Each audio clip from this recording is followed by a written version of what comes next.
Please welcome to the stage your host, Arne Kofood of Wink.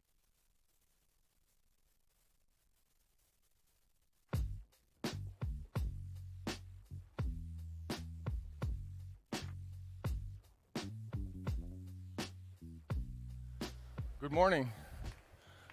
Woo. Oh, I think it's really difficult to get in here, right? So I was going to say, here I am, lost as a physical experience designer in a room full of digital designers, but the room is not quite full yet. Yet I'm a little bit lost as a physical designer, and this is what it feels like to be on the deep end. So bear with me.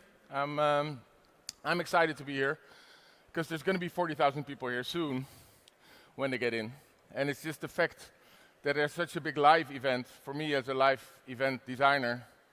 It's just exciting. The whole world seems to be opening up again, and although it's also not really there yet, there's this buzzing in the air at the moment, and I feel like it's a great exhale of sorts. And I'm just excited to be able to meet new people I didn't know I was going to meet, like the chance encounters. Those are really important for me, and I really miss that. So allow me to introduce myself. My name is Arne Kofoed, as it may be said somewhere. I'm the creative director at Wink and at the New Dutch Wave, and I am an experienced designer. So what we do is we use the here and now. So let me rephrase.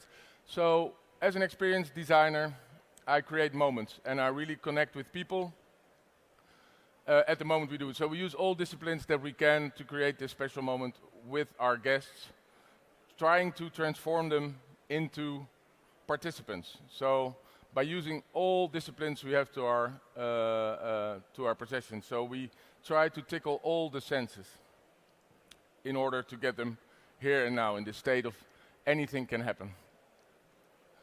So what I believe is that this state of anything can happen is the best state to be in. Ready for anything. It's like this roller coaster. You go up, tack, tack, tack, tack, tack, and you know what's going to happen, and you just have to let go. So I love this state of anything can happen. And I think it's where it all starts. So I think that state actually awakens the sixth sense. So by tickling all the senses, we awake the sixth sense. The sense that kind of makes sense of all other senses. The sense that is unique to us as living creatures. The sense, what I believe to be the foundation of creativity.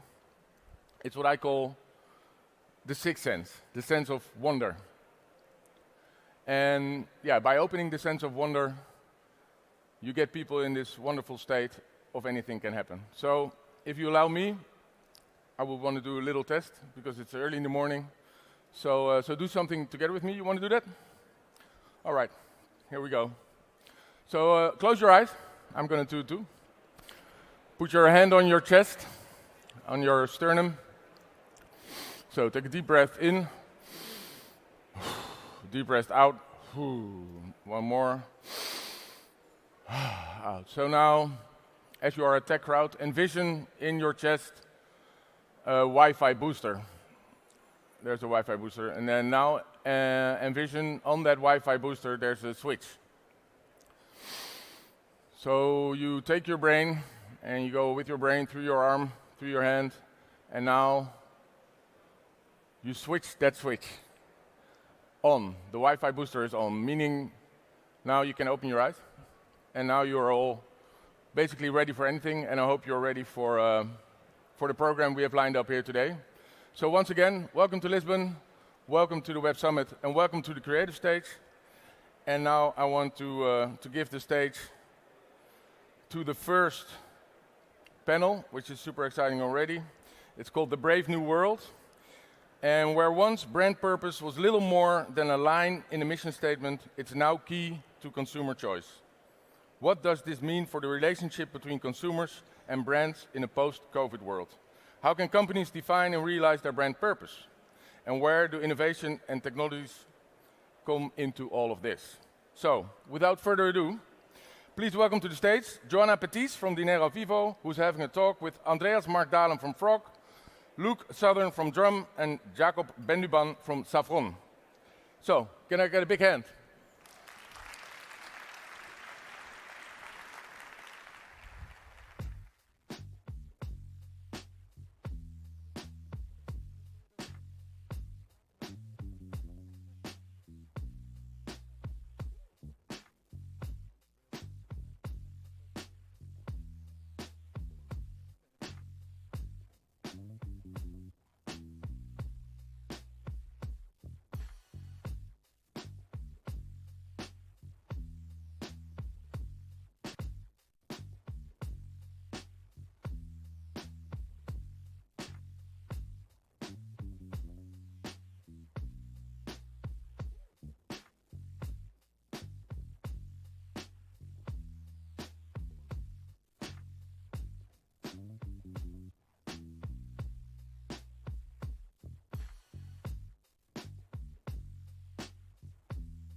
Hello, everyone. Thank you for joining us this morning. Hi, how are you? Andreas, Luke, and Jacob. Thank you for joining us in this first panel of this morning. We're going to talk about the brave new brand world, and it's kind of challenging, really, because where once brand's purpose, it was kind of easy to build a brand because you had a good image, you had a good claim, and the brand was made. If it stick, it was done. It's not like that nowadays because people are worried about several stuff. So what is, starting with you, Jacob, what is the main difference between what it used to be and now? What is the main concern that someone has to have when building a brand? I wouldn't compare with what used to be and what is now. I think it always needed to be about purpose, about standing for something, about being able to answer the question, what would the world be if X didn't exist? However, what's happened is that before the pandemic, one could get on without it, and now, and that I wouldn't call after or post-COVID, I think we all need to learn to live with coronavirus, because the virus is going to be with us for I don't know whether forever, but for quite a bit, and we gotta learn to live with it. I think it's all about purpose, owning something and actually translating it, articulating it into a proper experience that actually takes that purpose into reality. And to me, that's the fundamental tenet that any brand, any organization, any city, any place needs to think about. Do you agree, Andreas? Has COVID totally changed the way that people look at brands and consumers buy? I think definitely yes. I think what the pandemic has brought is a sense of urgency, and it has accelerated a lot of the meta trends that are surrounding the world of brand and experience and so forth. So, while we've been in lockdown and while we've gone through this pandemic, there have been a lot of other things happening in parallel, right? The discussion around sustainability, social justice, privacy concerns, etc. So while we've been in this self-reflective, introspective moment, we've seen these things shifting around us. And of course now kind of re-emerging or coming out on the other side, we're starting to think about who we are as individuals. Our customer, our perception and our expectations as customers are changing. And the brands need to navigate that, right? They need to find a way in which they can state to their audiences and their customers who they are and what they stand for and what they believe in. And that becomes the new kind of dialogue with the customer base. And you know, one thing I would say from representing Frog is that we're coming at this from a product and service perspective. And you know, we see a lot of different companies playing in similar spaces, and the sense of purpose that Jacob mentioned, that is really becoming the differentiator, right? So we're delivering great experiences, but what's the bigger picture and what is the why behind it? And that becomes the new playground. And that's quite important because you're now competing with the whole world, right? Look, so how do you distance yourself from others? Because everyone's pursuing the same objectives. Everyone's looking at sustainability, at data issues, at privacy issues. So what can make a difference for a brand? Yeah, I think. Listen, you know, there was quite a lot of research done into brands when COVID kicked in, and I guess this shouldn't all be about COVID, right? We're coming through it. But Kantar, which is a very large, you know, research organisation, kind of showed that people were quite happy to have brands around as long as they offered some form of value or, you know, some kind of meaningful service or connection with consumers. And I don't often quote other people, but Mucha Ken, who was the chief executive officer of Coca-Cola several years ago, said that brands are a promise, and a good brand is a promise kept. And I think that really resonates with me, even more so now, actually, because, you know, it's not just about going about your day-to-day business in whatever you do.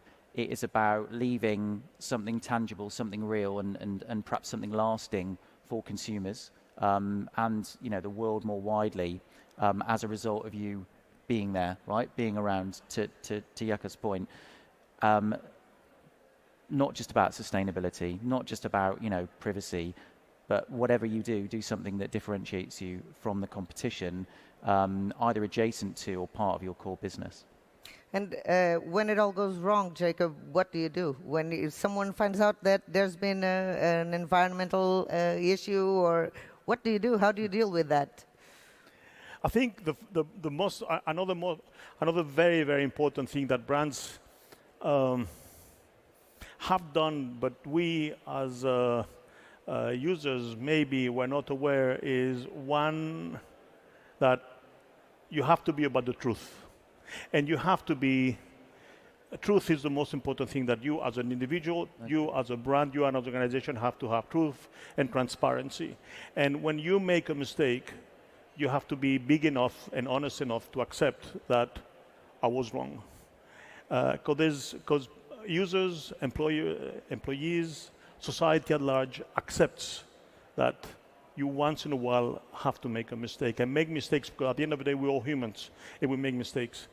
So I think being truthful is a fundamental thing that brands need to understand and have, because consumers will accept that you apologize, that you made a mistake, and being transparent is a fundamental thing. I think truthfulness is the most important thing that brands should have. Once you've anchored yourself into a purpose, you have to stick to it, as my colleagues have said. It makes you more relatable, right? It makes totally. you more human. Yeah. But still, you've made branding work or consulting work for Vueling. If a plane crashes, how do you deal with that? It's not just acknowledging your mistake, right? I believe it's a nightmare. I mean, I'm going to go a bit further. Remember when the tragedy of Germanwings happened, that this pilot that had a psychological issue locked himself in the cabin and crashed the plane with over, I don't know how many, 150 to 100 people. And how Germanwings reacted was really, really accepting that they made a mistake, because the doctors in-house did not actually did the job correctly. And they had to really make do for all the mistakes that they had accepted. Eventually, they changed the name to Eurowings, and eventually they changed the colors, and eventually they sort of try to live on with it. And such a tragedy, such a drama, we know that is bound to happen because we're not perfect, and such crises are an incredible test for brands and for organizations. And Lufthansa, the owner of the group, had to pull their weight to really be very, very close and and listen to the families that saw their loved ones lost their lives because of the madness of a pilot. But I'd say that this is an exceptional a situation that hopefully brands don't get through it very, very often. But to me, being transparent, being honest, the worst thing that Lufthansa Group could have done would be ignore it and say nothing about it. Nothing to do with us. It's another thing or whatever. He was a madman, and what can I do about it? Well, this is not the way things should do or happen. Okay, so acknowledging your responsibilities, be transparent, and when nothing works, should you change your brand radically? Well, I think I agree with Jacob's point. Like, it's not about being reactive in the moment. I think there are different tools that different brands and businesses will have in their toolbox. And yes, ultimately, it might be relevant to think about your name and your expression, the expressions of your brand. But I would go one step further and just double down on the fact that it's about building empathy for your customer base, finding out where their minds are going, how they have been reacting to maybe some of the turmoil that is changing, and starting from customer insights and building empathy with the customer base. And then yes, there might be changes that you can make to your strategy in terms of brand execution, but that should probably come at the tail end of the overarching transformation. Yeah, I'm thinking about two cases now that COP in Glasgow is going. I remember the Exxon Valdez, maybe old people like me remember those, or the BP disaster in the Gulf of Mexico. Another two very famous reputation crisis that affected two very, very large oil companies. Exxon didn't change their brand. BP didn't change their brand. They just did everything they had to do. I think your brand name and your brand expression and your identity changes only when your purpose, your business model, your raison d'être as an organization changes. In that particular case, I think, yes, you have a solid and a strong case to changing your identity. And I want to go back if your message is to the different, fundamentals. you should change. Exactly. The fundamentals of the word identity is what I identify myself with. Yeah. And if I used to be this and now I am that, there's a reason for expressing it in a different way. But not because you have a crisis, you have to change your brand. If you have a crisis, what you have to do is grab the bull by the hands and really, well, like us in our personal lives. Yeah. I mean, I couldn't agree more. In the sense that it takes quite a long time to build a brand, to build shared meaning around it.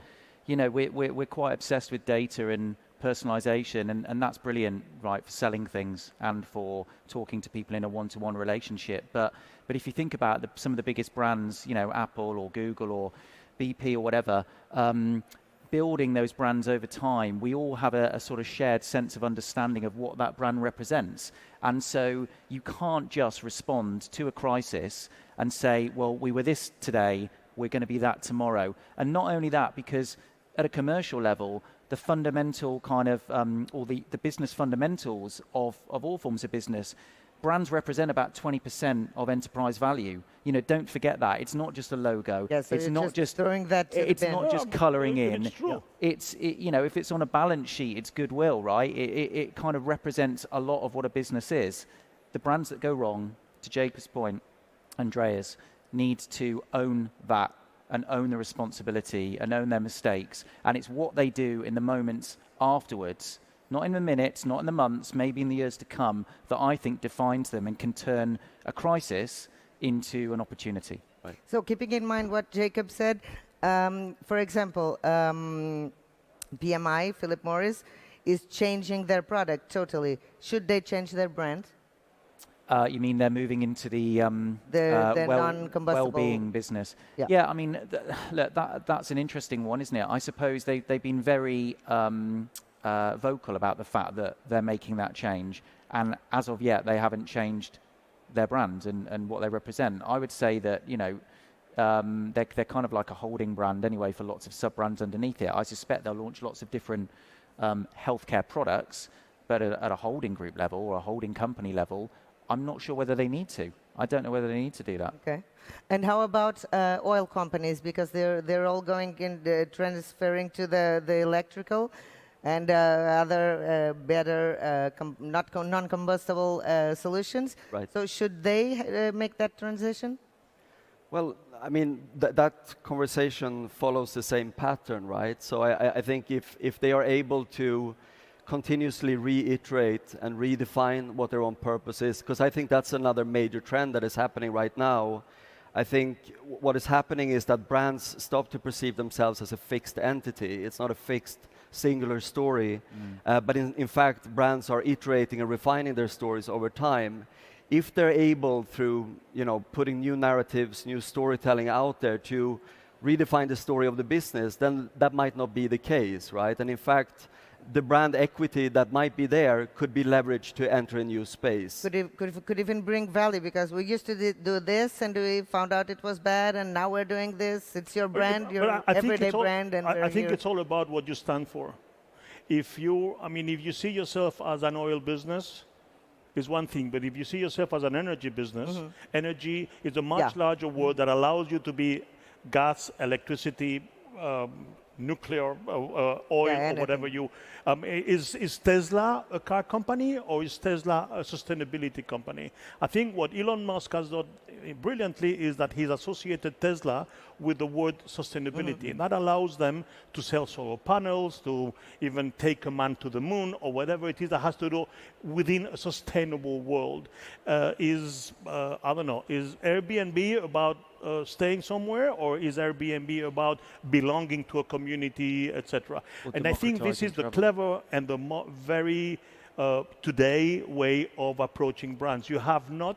You should not pigeonhole yourself into a very particular thing, because this can backfire into you. I think you have to own a space which is very true to yourself, but at the same time allows you to a certain degree of elasticity within your business, because businesses change so rapidly today that you cannot really see yourself as I am an oil business. No, I think you have to be an energy business or whatever you have. And I think that allows you not to really to introduce a level of elasticity into your brand, and not change your brand every 15 minutes because the world is model changing. And yeah, because if that were the case, right? Look at what's happened through COVID and over the last 12 months. Brands, at first, I think trying to do the right thing by saying, "Hey, we're here for you." It became a bit of virtue signaling. Black Lives Matter. Every brand jumped on the bandwagon of that. I'm not saying that it was all inauthentic, but elements of it felt very inauthentic, and actually that. The worst thing is that a brand kind of continues to move through the cycle, and all of those big cultural moments, things that represent real kind of changes in how the world is addressing stuff, just become more kind of tentpole moments in a marketing plan across 12 months. That would be absolutely the wrong thing to do in my mind. And, brought together today, right, COP26, there are lots of brands around that. There are lots of brands in the energy space, in transportation. They're all there, and they're saying really valid things, or will be over the coming days, around, how do you deal with this crisis? If you're an online travel agent, you've been worst hit perhaps through COVID, you want to get people traveling again. Well, how do you adapt your business model so people can travel sustainably? To Jacob's point, it's about seeing the stretch before you're forced into having to make those changes, because the market determines it. And I think those will be the brands that win out. Andreas, you wanted to? Yeah, no, I was just going to say, I think we were mentioning before customer expectations as well. I think what the customers are starting to get used to now is having their favorite brands entering in new places. And entering new spaces of innovation that might have been unexpected 10 years ago. So if you look at brands like Apple or brands like Amazon, they continuously try new things. So that's also becoming just part of the mindset of the customer, right? That I might might see my new favorite brands appearing in new places, and that becomes part of the new normal. So that's just accelerating that. So innovation has a major role here. For sure, yeah. And I think, one of the things that we usually speak to our clients is about is how they can transition in from one area to the next one, and the permission to play that they have in that, and the innovation strategies that they are bringing on board are the way to drive that, essentially. Well, I mean, if you look at the theory of economics, when you go back to Joseph Schumpeter, where he this wonderful idea of creative destruction, and how innovation is, according to Schumpeter and according to what we've lived 100 years after his wonderful theory, is that innovation is the only way to really infuse progress in society if you live in a capitalist environment, which is, thank God, our environment at the moment. But how do you connect that with this other concern that people need to consume less? If the one of the purposes of a brand is to sell the product, and how do you deal with that? How do you balance that? You want to sell, but you want to tell the world that they shouldn't consume as much. I mean, in my view, I think people and brands should learn that about honest and thoughtful consumption. Consuming for the sake of consuming, the mad years of the 1980s, I think are well gone, and we are all much more conscious in the way we consume. Brands need to adapt to the reality that we don't want to spill and consume for the sake of consuming, and consumers have to do so. There will always be people nouveau riche that want to express their new situation by excess, and that's fine. But overall, I think both sides of the party, of the coin, of the table, should learn that consciousness and conscious consumption should be there. That doesn't mean that brands will not succeed, or that we will consume. And listen, this is slightly off topic. I buy my toilet paper from a brand called Who Gives a Crap. It's really, really good. And it's like you get 40 rolls of bamboo toilet paper in a box delivered to your door. They give 50% of their profits to building toilets in developing world, right? It's made of bamboo. It's a highly sustainable So it can material. still make a difference. But also the brand has a really nice tone about it. It's playful. It's got quite fun. I think you can look to some of those smaller startup brands that have, establishing themselves. Yes, they might be more agile. They've got space to do innovative stuff and sort of fail fast. But you can have consumerism and kind of sort of social consciousness merged together, and you can do that in a way that actually both sides can win. The planet can win, and so can the consumer as well, and the brand itself. Two more examples of that, maybe not from a startup world, but more in the established or enterprise level. Look at Patagonia or Ikea that are now investing heavily in new types of marketplaces for used clothing or used furniture, right? So it's a way to stay on brand, it's a way to reinforce the purpose of the business and also create a new marketplace and new revenue opportunities, right? So that's probably the sweet spot, finding something that really stays true to the brand, pushes the business into a new space, and stays true to some of the core topics that your customers care about. Yeah, and you keep creating value. So we're approaching the limit of our time. So I'm going to ask each of you in about 1 minute. There's a lot of startups here, and what is the major thing they need to bear in mind when creating a brand? Jacob? Patience. Well, that's a little less than a minute. I once told a client of ours that was very much in a rush that he needed the work done in 3 months. And I said, listen, a baby takes 9 months to be born. At times, you can have it in 7 months. But if you want a baby to be born in 2 months, you're not going to have a baby. So it takes it takes good brains, but some time to build a brand. And yes, there's a minimal viable product and there's a minimal viable brand, and you can get into launch mode with the minimal viable brand. But things take time to take a good shape. Okay, Luke?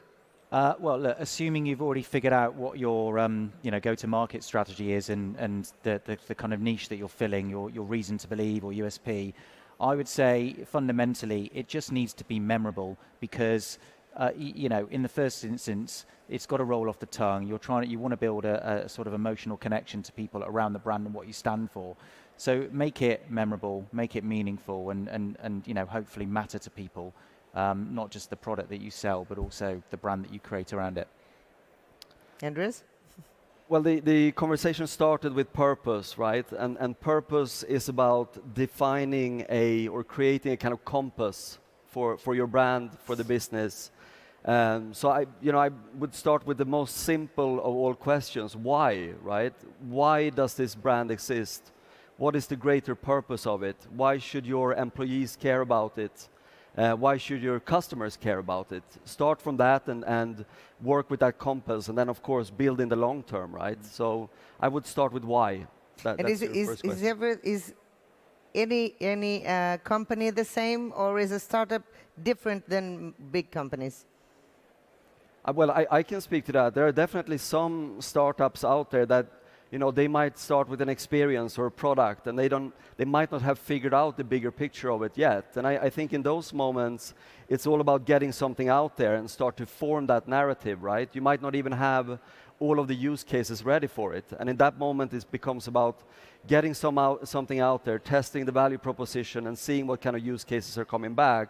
So maybe that's a more long-term way of forming a story then. So it could depend a little bit. It might be different from one startup to the next one. But I think, honestly, in this new context, with the new customer expectations, you need to think about it from the very beginning, at least. Okay. Is it important to tell a story, to get people involved and just create a relationship with the customer? Yeah. So, I mean, at the end of the day, we have to go back to childhood, and we have to remember when our parents sat by us in the evening and told us stories, and we dreamt about it. I think we continue being somewhere inside ourselves. There's a kid, there's a child, and I think stories are incredibly powerful for all of us users. I think storytelling is amazing and incredibly powerful. There's an emotional and listen, I would connection. just add to that. My point would be, if you look at the way brands are built, right, and grow over time, it's all about building it on kind of emotional response and emotional messaging. You can deliver short-term sales targets through rational messaging, what the product does, product messaging, but brands take time to build. Whether it's a startup or an established brands just have more money and it takes them more time to rebrand because of all the stakeholders. But fundamentally, if you don't stand for something that offers something different in the market or something that people can immediately attach themselves to and feel a kinship with, then it's not going to work. Okay. Thank you so much, Thank Jacob, you. Luke, Andreas. Thank you all for watching us this morning. Hope it was useful. And go get your brands working with patience and purpose. Go ahead. Have a nice day. Thank you. Thank you. Thanks. Thank you, guys. Thank you.